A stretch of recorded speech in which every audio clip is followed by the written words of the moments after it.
ओम शांति। ओम शांति। 1 जनवरी 2023 प्रातः मुरली। ओम शांति। अव्यक्त बाप दादा रिवाइज 26/3/93 मधुबन। आज बाबा के अव्यक्त महावाक्य हैं। अव्यक्त वर्ष में लक्ष्य और लक्षण को समान बनाओ। बाबा ने सुनाया, अव्यक्त वर्ष में लक्ष्य और लक्षण को समान बनाओ। आज निराकारी और आकारी बाप दादा सर्वश्रेष्ठ ब्राह्मण आत्माओं को आकार रूप से और साकार रूप से देख रहे हैं। साकार रूप वाली आप सभी आत्माएं भी बाप के सन्मुख हो और आकारी रूपधारी बच्चे भी सम्मुख हैं। बाबा ने कहा, साकार रूप वाली आप सभी आत्माएं भी बाप के सम्मुख हो और आकारी रूपधारी बच्चे भी बाप के सम्मुख हैं। दोनों को बाप दादा देख हर्षित हो रहे हैं। दोनों को देख करके बाप दादा हर्षित हो रहे हैं। सभी के दिल में एक ही संकल्प है, उमंग है कि हम सभी बाप समान साकारी सो आकारी और आकारी सो निराकारी बाप समान बने। बाप दादा सभी के इस लक्ष्य और लक्षण को देख रहे हैं। क्या दिखाई दिया? मेजॉरिटी का लक्ष्य बहुत अच्छा दृढ़ है, लेकिन लक्षण कभी दृढ़ है कभी साधारण है। लक्ष्य और लक्षण में समानता आना ये निशानी है किसकी? बाबा ने कहा, जैसा लक्ष्य हो वैसे ही लक्षण हो। तो ये किसकी निशानी है? बाप समान बनने की निशानी है। लक्ष्य धारण करने में 99% भी कोई है, बाकी नंबरवार है। लेकिन सदा सहज और नेचुरल नेचर में लक्षण धारण करने में कहाँ तक है? इसमें माइनॉरिटी 90% तक है, बाकी और नंबरवार हैं। बाबा कहते बाकी और नंबरवार है। तो लक्ष्य और लक्षण में और लक्षण को भी नेचुरल और नेचर बनाने में अंतर क्यों? बाबा ने कहा, अंतर क्यों? समय प्रमाण, सरकमस्टांस प्रमाण, समस्या प्रमाण कई बच्चे पुरुषार्थ द्वारा अपने लक्ष्य और लक्षण को समान भी बनाते हैं, लेकिन ये नेचुरल और नेचर हो जाए उसमें अभी और अटेंशन चाहिए। बाबा ने कहा, नेचुरल नेचर हो जाए। ऐसे नहीं समय पर याद आया तो फिर याद करना शुरू किया, नहीं, ये हमारी अंदर से संस्कार बन जाए। मुझे बाप समान बनना ही है। तो बाप समान बनने के लिए एक एक लक्षण दिखाई देने चाहिए। ये वर्ष अव्यक्त फरिश्ता स्थिति में स्थित रहने का मना रहे हैं। ये देख बाप दादा बच्चों के प्यार और पुरुषार्थ दोनों को देख देख खुश होते हैं। वाह बच्चे वाह का गीत भी गाते हैं। बाप दादा कौन सा गीत गाते? वाह बच्चे वाह। साथ साथ अभी और आगे सर्व बच्चों के लक्ष्य और लक्षण में समानता देखना चाहते हैं। आप सब भी यही चाहते हो ना? बाप भी चाहते, आप भी चाहते, फिर बीच में बाकी क्या? वह भी अच्छी तरह से जानते हो। आपस में वर्कशॉप करते हो ना? बाप दादा ने लक्ष्य और लक्षण में अंतर होने की विशेष एक ही बात देखी, चाहे आकारी फरिश्ता चाहे निराकारी निरंतर नेचुरल नेचर हो जाए। इसका मूल आधार है निरहंकारी बनना। अहंकार अनेक प्रकार का है। बाबा ने कहा, अहंकार अनेक प्रकार का है। सबसे विशेष कहने में भले एक शब्द दे अभिमान है, लेकिन देह अभिमान का विस्तार बहुत है। एक है मोटे रूप में देह अभिमान, जो कई बच्चों में नहीं भी है, चाहे स्वयं की देह चाहे औरों की देह। अगर औरों की देह का भी आकर्षण है, वो भी देह अभिमान है। कई बच्चे से मोटे रूप में पास है, मोटे रूप से देह के आकार में लगाव व अभिमान नहीं है, परंतु इसके साथ साथ देह के संबंध से अपने संस्कार विशेष है, बुद्धि विशेष है, गुण विशेष है, कोई कलाएं विशेष हैं, कोई शक्ति विशेष है। उसका अभिमान अर्थात अहंकार, नशा, रोब, ये सूक्ष्म देह अभिमान है। अगर इन सूक्ष्म अभिमान में से कोई भी अभिमान है तो ना आकारी फरिश्ता नेचुरल निरंतर बन सकते, ना निराकारी बन सकते हैं, क्योंकि आकारी फरिश्ते में भी देहभान नहीं है, डबल लाइट है। देह अहंकार निराकारी बनने नहीं देगा। सभी ने इस वर्ष अटेंशन अच्छा रखा है, उमंग उत्साह भी है, चाहना भी बहुत अच्छी है, चाहते भी है, लेकिन आगे और अटेंशन प्लीज। चेक करो, किसी भी प्रकार का अभिमान व अहंकार नेचुरल स्वरूप से पुरुषार्थी स्वरूप तो नहीं बना देता है। कोई भी सूक्ष्म अभिमान अंश रूप में भी रहा हुआ तो नहीं है, जो समय प्रमाण और कहाँ सेवा प्रमाण भी इमर्ज हो जाता है, क्योंकि अंश मात्र ही समय पर धोखा देने वाला है। इसलिए इस वर्ष में जो लक्ष्य रखा है, बाप दादा यही चाहते हैं कि लक्ष्य संपन्न होना ही है। चलते चलते कोई विशेष स्थूल रूप में उस दिन उस समय कोई भूल भी नहीं करते हो, लेकिन कभी कभी ये अनुभव करते हो ना कि आज व अभी ना मालूम क्या है, जो जैसी खुशी होनी चाहिए वैसी नहीं है ना। मालूम आज अकेला फन व निराशा व व्यर्थ संकल्पों का अचानक तूफान क्यों आ रहा है। अमृत वेला भी किया, क्लास भी किया, सेवा भी, जॉब भी किया, परंतु ये क्यों हो रहा है? कारण क्या होता है? मोटे रूप को तो चेक कर लेते हो और उसमें समझते हो कि कोई गलती नहीं हुई, लेकिन सूक्ष्म अभिमान के स्वरूप का अंश सूक्ष्म प्रकट होता है। इसलिए कोई भी काम में दिल नहीं लगेगी। बैराग उदास उदास फील होगा, या तो सोचेंगे कोई एकांत के स्थान पर चले जाएं, या सोचेंगे सो जाएं, रेस्ट में चले जाएं, या परिवार से किनारा कर लें थोड़े टाइम के लिए। इन सब स्थितियों का कारण अंश की कमाल होती है। कमाल नहीं कहो, बाबा ने कहा कमाल नहीं कहो तो क्या कहो? धमाल कहो।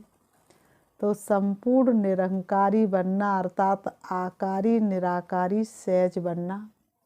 जैसे कभी कभी दिल नहीं होती कि क्या सदा एक ही दिनचर्या में चलना है, सुबह से शाम तक वही दिनचर्या। चेंज तो चाहिए ना चाहते भी ये स्थिति आ जाती है। जब निरंकारी बन जाएंगे तो आकारी और निराकारी स्थिति से नीचे आने की दिल नहीं होगी, उसी में ही लवलीन अनुभव करेंगे, क्योंकि आपकी ओरिजिनल अनादि स्टेज तो निराकारी है ना।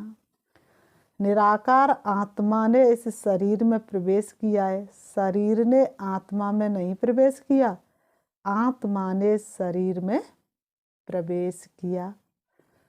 तो बाबा ने कहा तो अनादि ओरिजिनल स्वरूप तो निराकारी है ना कि शरीरधारी है। शरीर का आधार लिया, लेकिन लिया किसने? आप आत्मा ने। निराकार ने साकार शरीर का आधार लिया, तो ओरिजिनल क्या हुआ? आत्मा या शरीर? आत्मा। ये पक्का है ना। शरीर ने तो आत्मा में प्रवेश नहीं किया, आत्मा ने ही तो शरीर में प्रवेश किया। तो फिर पक्का क्या हुआ? आत्मा। ये पक्का है तो ओरिजिनल स्थिति में स्थित होना सहज है या आधार लेने वाली स्थिति में सहज है? शरीर में टिकना सहज है कि आत्मा की स्थिति में टिकना सहज है? अहंकार आने का दरवाजा एक शब्द है, वो कौन सा है? मैं।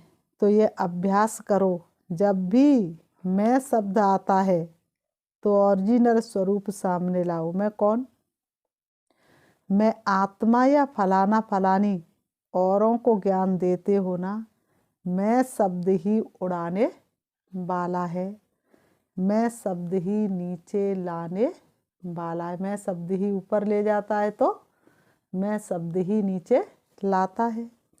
मैं कहने से ओरिजिनल निराकार स्वरूप याद आ जाए, ये नेचुरल हो जाए तो ये पहला पाठ सहज है ना।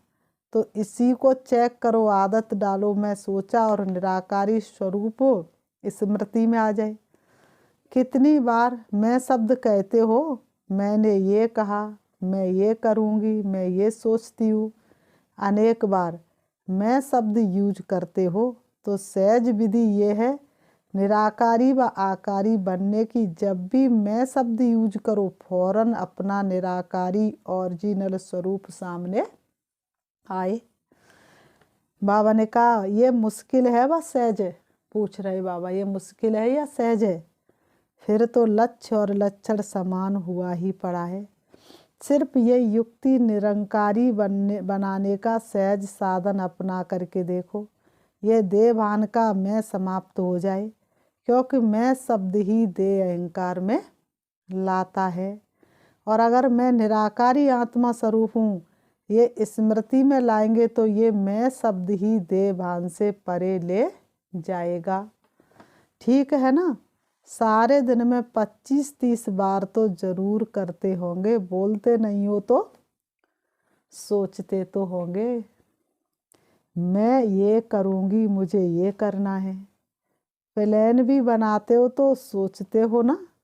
तो इतने बार का अभ्यास आत्मा स्वरूप की स्मृति क्या बना देगी? निराकारी। निराकारी बन आकारी, फरिश्ता बन कार किया और फिर निराकारी। कर्म संबंध के स्वरूप से संबंध में आओ, संबंध को बंधन में नहीं लाओ।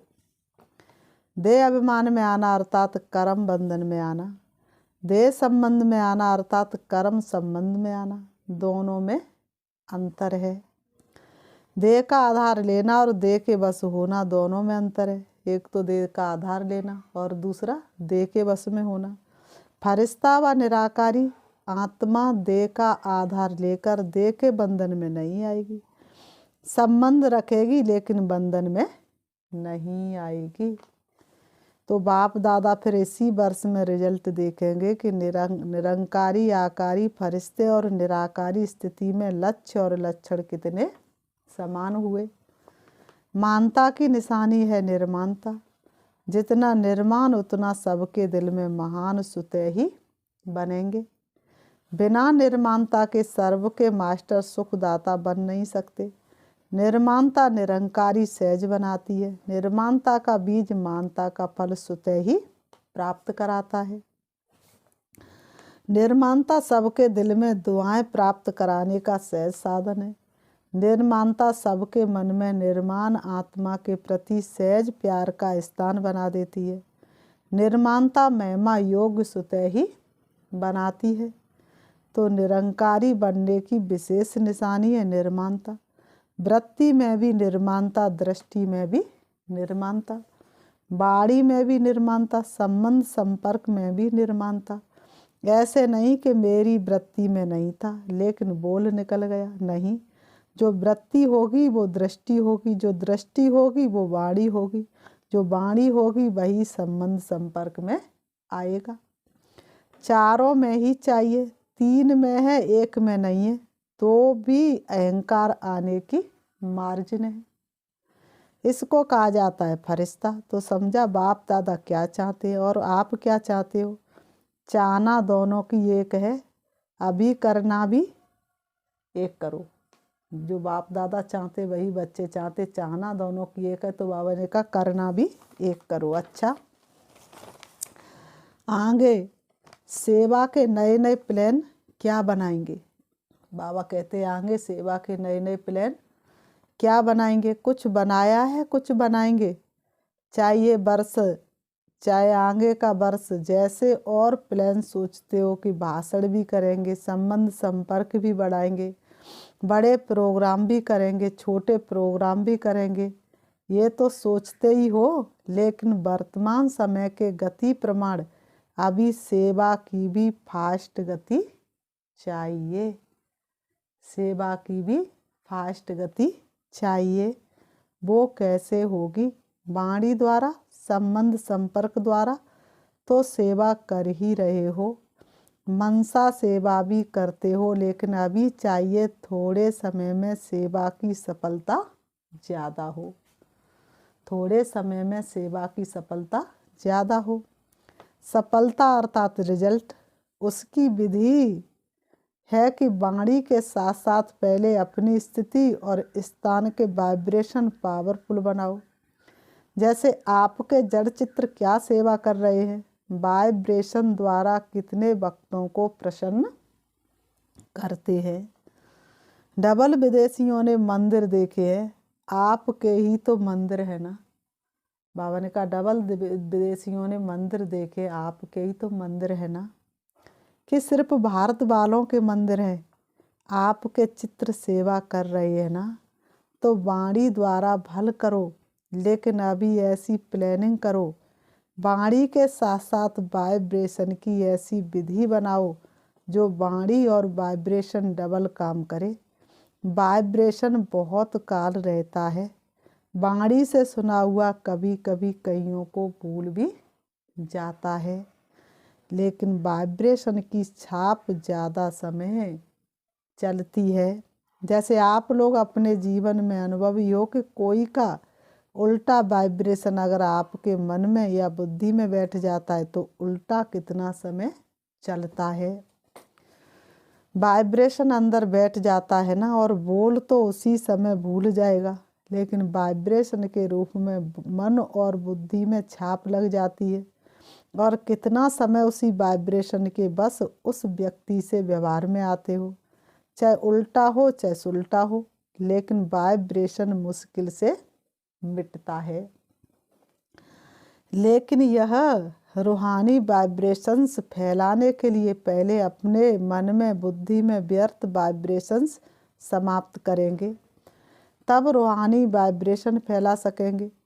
किसी के भी प्रति अगर व्यर्थ वाइब्रेशंस धारण किए हुए हैं तो रूहानी वाइब्रेशन नहीं फैला सकते। व्यर्थ वाइब्रेशन रूहानी वाइब्रेशन के आगे एक दीवार बन जाती है। चाहे सूर्य कितना भी प्रकाशमय हो, अगर सामने दीवार आ गई, बादल आ गए, तो सूर्य के प्रकाश को प्रज्वलित होने नहीं देते हैं। सुना? इसलिए वाइब्रेशन का बहुत बड़ा असर होता है। तो कुछ भी हो जाए, मन के अंदर कभी भी व्यर्थ संकल्पों को सजा करके नहीं रखना। जो पक्का वाइब्रेशन है वो है दीवार, और जो हल्के वाइब्रेशन है वो है हल्के बादल या काले बादल। वो रूहानी वाइब्रेशन को आत्माओं तक पहुंचने नहीं देंगे। जैसे सागर में कोई जाल डालकर अनेक चीज़ों को एक ही बार इकट्ठा कर देते हैं, या कहाँ भी अपनी जाल फैलाकर एक समय पर अनेकों को अपना बना लेते हैं, तो वाइब्रेशंस एक ही समय पर अनेक आत्माओं को आकर्षित कर सकते हैं। वाइब्रेशन वायुमंडल बनाते हैं, तो आगे की सेवा में वृत्ति द्वारा रूहानी वाइब्रेशन से साथ साथ सेवा करो, तभी फास्ट होगी। वाइब्रेशन और वायुमंडल के साथ साथ वाणी की भी सेवा करेंगे तो एक ही समय पर अनेक आत्माओं का कल्याण कर सकते हो। एक ही समय पर अनेक आत्माओं का कल्याण कर सकते हो। बाकी प्रोग्राम्स के लिए आगे भी बनी बनाई स्टेज का प्रयोग और ज़्यादा करो, उसको और बढ़ाओ। संपर्क वालों द्वारा ये सहयोग लेकर इस सेवा की वृद्धि को प्राप्त कर सकते हैं। सहयोगियों का सहयोग किसी भी विधि से बढ़ाते चलो तो स्वतः सेवा में सहयोगी बनने से सहज योगी बन जाएंगे। कोई ऐसी आत्मा होती हैं जो सीधा सहज योगी नहीं बनेंगी, लेकिन सहयोग लेते जाओ, सहयोगी बनाते जाओ, तो सहयोग में आगे बढ़ते बढ़ते सहयोग उन्हों को योगी बना देता है। तो सहयोगी आत्माओं को और स्टेज पर लाओ, उन्हों का सहयोग सफल करो। समझा क्या करना है? कोई एक आत्मा भी सहयोगी बनती है तो वह आत्मा प्रैक्टिकल में सहयोग लेने से, देने से, प्रत्यक्ष दुआओं से सहज आगे बढ़ती है और अनेकों की सेवा के निमित्त बनती है। साथ साथ वर्ष में मास मुकर्रर करो। कुछ मास विशेष स्वयं के पुरुषार्थ व श्रेष्ठ शक्ति धारण करने के अभ्यास के, जिसको आप तपस्या, रिट्रीट या भट्टियाँ कहते हो। हर एक देश के प्रमाण 2-2 मास फिक्स करो। बाबा ने कहा हर एक देश के प्रमाण 2-2 मास फिक्स करो। जैसी सीजन हो, 2 मास तपस्या के, 2 मास छोटी छोटी सेवाओं के, 2 मास बड़े रूप की सेवाओं के, ऐसे फिक्स करो। ऐसे नहीं कि 12 मास सेवा में इतने बिजी हो जाओ जो स्वयं की प्रगति के लिए टाइम कम मिले। जैसा देश का सीजन हो, कई समय ऐसे होते हैं जिसमें बाहर की विशेष सेवा नहीं कर सकते। वो समय अपने प्रगति के प्रति विशेष रूप से रखो। सारा साल सेवा नहीं करो, ये भी नहीं हो सकता। अपनी उन्नति के लिए भी क्या करो? सेंटर पर योग भट्टी रखो। तो बाबा ने कहा सारा साल सिर्फ तपस्या करो, ये भी नहीं हो सकता। इसलिए दोनों को साथ साथ लक्ष्य में रखते हुए अपने स्थान के प्रमाण मुकर्रर करो, जिसमें सेवा और स्वयं की प्रगति दोनों साथ साथ चले। अच्छा, इस वर्ष की सीजन की समाप्ति है। समाप्ति में क्या क्या किया जाता है? समाप्ति में एक तो समारोह किया जाता है और दूसरा आध्यात्मिक बातों में स्वाहा किया जाता है। तो अभी स्वाहा क्या करेंगे? एक बात विशेष मन बुद्धि से स्वाहा करो। वाणी से नहीं, सिर्फ पढ़ लिया वह नहीं, मन बुद्धि से स्वाहा करो। फिर देखो स्वयं और सेवा में तीव्र गति कैसे होती है। तो आज की लहर है, किसी भी आत्मा के प्रति व्यर्थ वाइब्रेशन को स्वाहा करो। स्वाहा कर सकते हो कि थोड़ा थोड़ा रहेगा। ऐसे नहीं समझो कि ये है ही ऐसा तो वाइब्रेशन तो रहेगा ना। कैसा भी हो, लेकिन आप नेगेटिव वाइब्रेशन को बदल पॉजिटिव वाइब्रेशन रखेंगे तो वह आत्मा भी नेगेटिव से पॉजिटिव में आ ही जाएगी। आनी है, क्योंकि जब तक ये व्यर्थ वाइब्रेशन मन बुद्धि में है तो फास्ट गति की सेवा हो नहीं सकती। वृत्ति द्वारा रूहानी वाइब्रेशन फैलाने हैं। वृत्ति है रॉकेट, जो यहाँ बैठे बैठे जहाँ भी चाहो, जितना भी पावरफुल परिवर्तन करने चाहो वह कर सकते हो।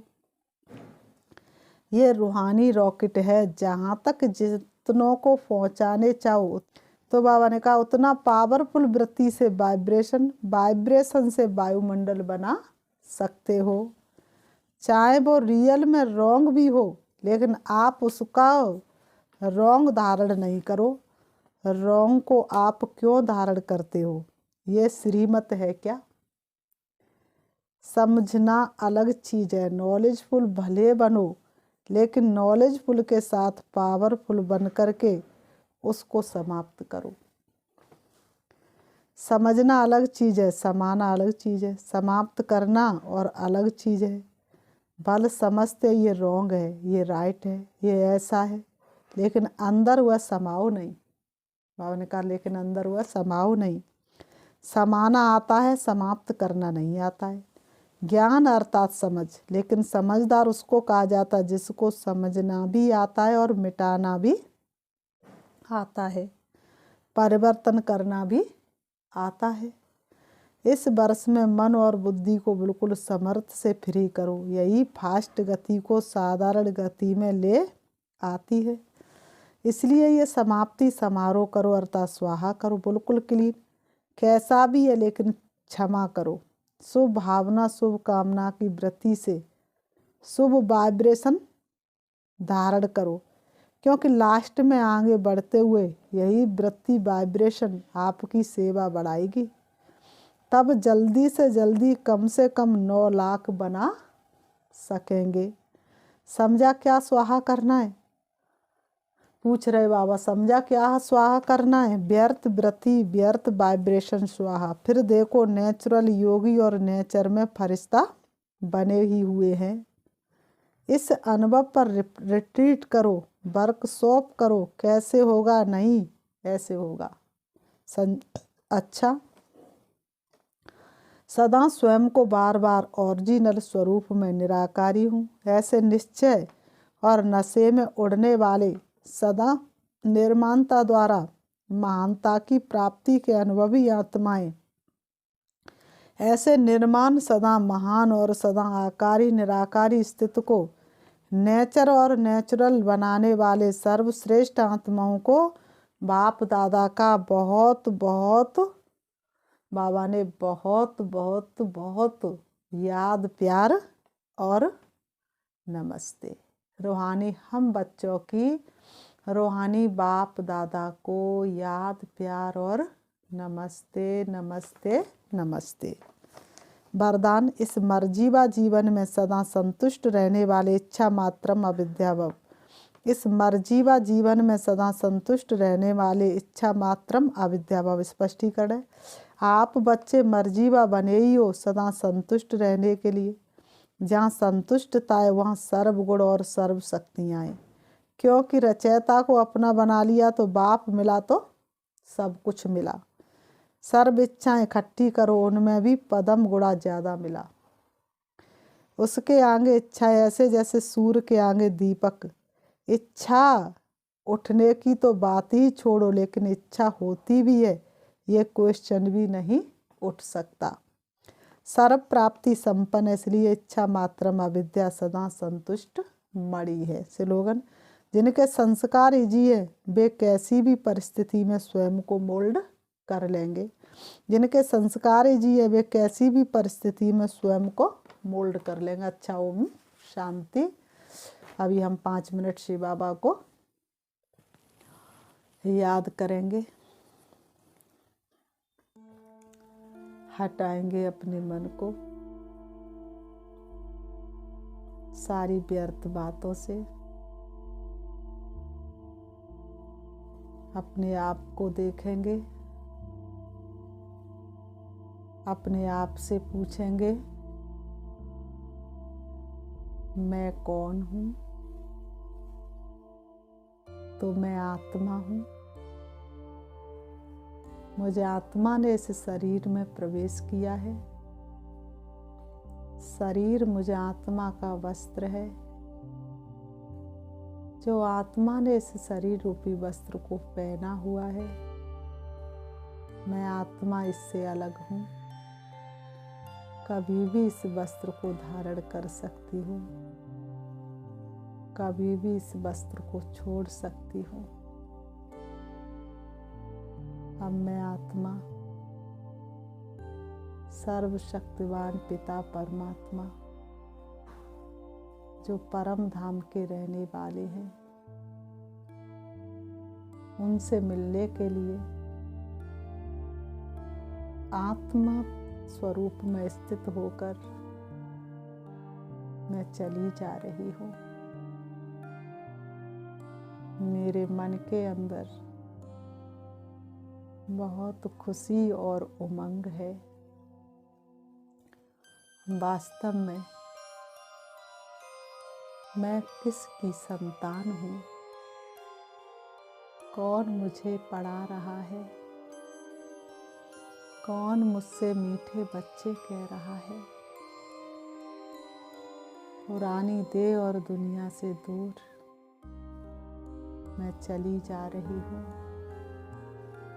अपने प्यारे घर परम धाम की ओर, जहाँ पर देह और देह की दुनिया का कोई भी अंश मात्र भान नहीं है। मैं आत्मा पहुंच जाती हूँ अपने पिता परमात्मा के सम्मुख। देख रही हूँ अपने बाबा को,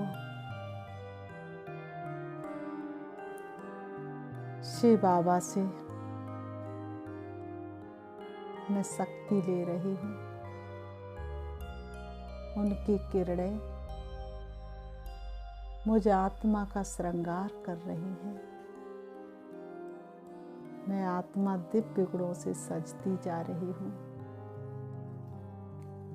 अप्राप्त नहीं कोई वस्तु ब्राह्मणों के खजाने में, मैं सर्व प्राप्तियों से भरपूर हो रही हूँ, सर्व शक्तियों से भरपूर हो रही हूँ। मुझे असीम सुख शांति का अनुभव हो रहा है। एक ऐसी न्यारी प्यारी अवस्था है। ओम शांति।